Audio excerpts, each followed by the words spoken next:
Okay, so I'm going to share some really important information about storing your glue, how to apply your glue drop, and how to prevent that nozzle from clogging. So one of the main issues that new lash artists, or even some experienced lash artists, will have is that their nozzle becomes clogged, or they're not storing their glue properly and the glue expires too quickly.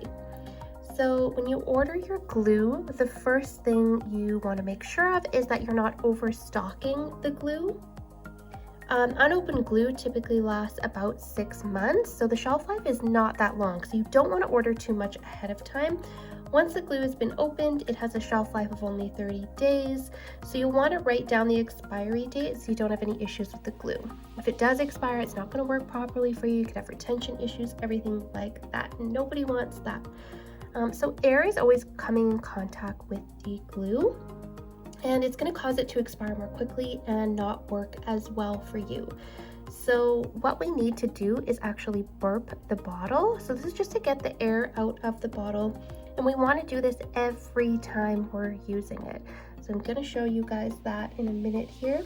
If you see a little bit of glue at the top of the nozzle and then it goes clear, that means the air is trapped inside, and you'll definitely need to get that out. So you guys can actually see I've got it prepared here for you so that you can see what I'm talking about. So there's a little bit of glue at the top and then it goes clear. So this is actually air trapped inside the bottle, which you don't want because it's going to cause your glue to expire more quickly, and we want to keep it fresh for that full 30 days. So we want to burp the bottle. So we use pressure on the bottle, and you can actually see a little air bubble already popping out of there. That's good. We want that air out. So you're going to use the pressure on your bottle until you get all that air out. So we're going to have to actually get rid of a little bit of our glue here. And you can see now it's all black in the nozzle there. So I was able to push that out and get the air out of the glue. So you can see it's all glue in there. It's not clear anymore. Once I push that, there's a little bit more air you can still see there. So I've got to just push that out until we get right to all just black glue in the nozzle. Once you get to that point, you want to maintain the pressure on the glue that I had just there to keep the air out, because the second I let go like this, guess what? It goes right back in. So it's a really important step you want to take to keep the air out of your glue, and it's every time you use it, whether it's a new glue drop, whether it's at the start of the day, end of the day, doesn't matter. You want to make sure that air is out of the glue. That I've got all the air out of my nozzle, I'm going to want to close it up right away, either using my pin or my cap. So in this case, I am just going to use my glue pin. So all of our Eslashes glue come with a pin. I think most glues do come with this pin. It's actually used to clean out the nozzle, but it's perfect also for shaking the lash glue. So at the start of the day, you're going to want to shake your lash glue for at least 2 minutes just to fully get all of the ingredients mixed together. There are machines that'll do this for you in about 15 seconds, so it's optional to use that as well. I just prefer the hand shaking method. Now, you would think with your glue that you would hold on the top and start shaking up and down, but what can happen is this can cause a lot of glue to come up the nozzle and cause issues. So what you want to do is actually shake the glue from side to side horizontally, and you'll shake that up for a good 2 minutes at the start of your lash day. Now, you don't always have to shake it for 2 minutes throughout the day.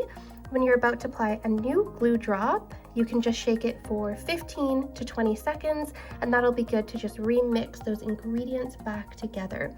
So if you think of your foundation and how you can see visibly the ingredients start to settle if you haven't used it for a while, you have to give it a good shake to use it again. It's the same thing with lash glue. The ingredients separate from each other and they need to be mixed back together. Now, you never want to shake your lash glue with the cap on. This is something I see all the time, and this can ruin your glue. It can cause it to be glued closed, and then that's it. If you can't get your lash glue open, then you have to open a new bottle, and that's a big expense to add to your day. So what I recommend doing instead is shaking with the pin that comes with the glue. So just like I showed a minute ago, we just shake it back and forth, putting our finger over here. Now, one thing you never want to do is, instead of using the nozzle pin here, is put your finger right on top of the glue, because the oils and the dirts from your finger are going to get into the product and ruin the integrity of the glue. Not to mention, lash glue should not be getting on your skin. It can be harmful to the skin. So you never want the lash glue to come in contact with your skin or the client's skin. Now, this can still happen to the best of us, even if you're taking great care of your glue, is that a bunch of glue gets all over the nozzle. So the last thing you want to do is put your cap back on. What you want to do is grab an adhesive nozzle wipe. These are lint-free and they're safe to use with lash glue, and you're just going to want to wipe down that nozzle really well. Even if I don't see any excess glue visibly, like I just showed you here, I always wipe down my nozzle quickly. I do it in a circular motion just to make sure I've got, and just wipe at the top just to make sure that I've got all the excess off the side, because the last thing I want is for this glue cap to get glued onto it and not be able to open it up. Now, the reason I use the adhesive nozzle wipes instead of, say, a cotton round or anything like that is the active ingredient, which is cyanacrylate in lash glue, can actually react with natural fibers like cotton and all those kinds of things. So you don't want to be using cotton or paper products. You want to use a lint-free nozzle wipe to clean off your lash glue. Then you won't have any issues with that. On that note, it's also important to note that you don't want to get lash glue on your clothes at all, because it can actually burn a hole into your clothes. It's going to happen probably at some point. I know it's happened to me, even as careful as I was. And it does not come out. I mean, I would rather it be my clothes than my client's clothes, but it does not come out. So you want to be really careful with your lash glue. I know when you're rushing and you're stressed and that kind of thing, one thing you want to be the most careful with is your lash glue, and just avoiding that coming in contact with any natural fibers. Now, if you do end up with some glue on your nozzle, you can see there's a little bit here. It's not too much. It can accumulate quite a bit more than this if you're not taking care of it on a regular basis like I showed you guys. So if it does happen, don't worry.